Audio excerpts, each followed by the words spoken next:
So today I'm going to take you through a very quick demonstration of the capabilities of the EnosiX framework. EnosiX has a SAP certified solution that offers intelligent connectivity to SAP without needing any training on the myriad of SAP APIs that are available today.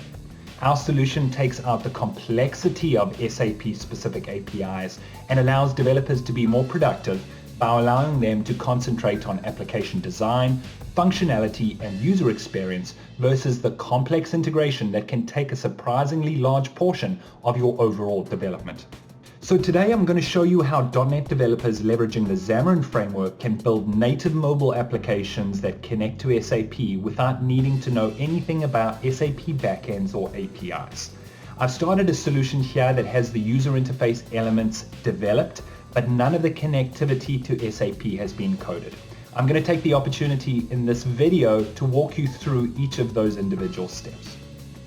So the first thing we want to do is connect to SAP and generate the models for the data objects that we want to work with in SAP. So EnosiX provides a model generator as a Visual Studio extension as well as a standalone application. It connects to your SAP system and displays all the business objects you can generate models for and access in SAP. So I'm going to generate the purchasing requisition object. And if we take a look at the right-hand side, the model generator will build us a number of classes that represent that object. So things like all of the data types, sizes, lengths, search results, as well as search parameters. So this particular example is leveraging a model view model design pattern where the models are those strongly typed class files that the model generator created for me. The views are going to be the individual pages within the mobile application, and the view model is the piece that gives the views the data when they request it. So that is the portion of the application where the SAP connectivity comes into play. So I've gone ahead and created a number of stubs within the view model that will allow me to demonstrate exactly how to communicate with SAP through the EnosiX framework. So the first stub is for the search method.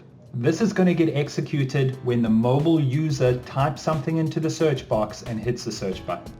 So what we want to demonstrate is how we can create a search and pass in search parameters. So when the model generation happens and you have the search options selected, what it will do is it will generate you search parameter classes for each of the business objects. Within these search parameter objects, you will see that we have a number of different parameters that we can pass in values. For this example, we're passing in the purchasing requisition number low. If we wanted a range, we could put in a low and a high. And then what we want to do is we want to call into the EnosiX API and execute that search.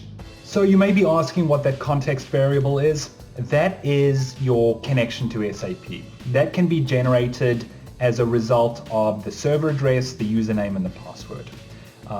We have a factory method that allows you to create that, as well as some authentication events should you want to develop it that way.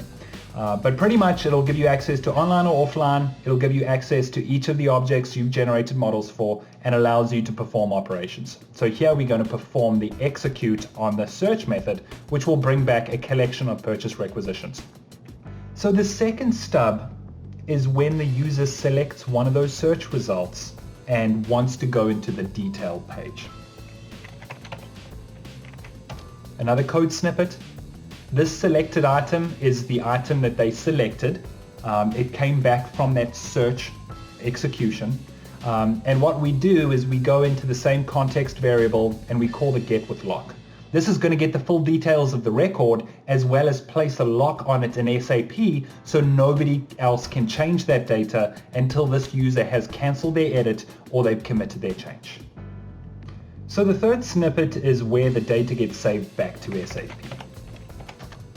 Very simple, leveraging the context variable again into the PREC repository. We call save and we pass in that model that we retrieved from the get with lock method that we bound to the user controls. So as the user was changing the data in the page, that underlying variable was getting updated, and all we're doing is we're passing that back to SAP and telling it to save, and it will go and make those changes.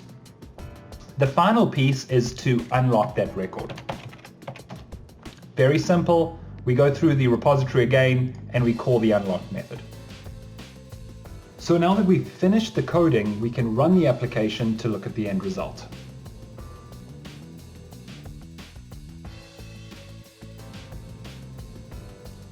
So we will be taken to the main screen with that search box and the search results. If I want, I can click search and get a list of all purchase requisitions. Alternatively, what I can do is I can type in a very specific PR number. I can drill into the details of that purchase requisition for that particular item. I can go ahead and change one of the values, click save. That is committing that change back to SAP. And if we did that search again, if we drilled into that particular record, you will see that the quantity has been updated successfully.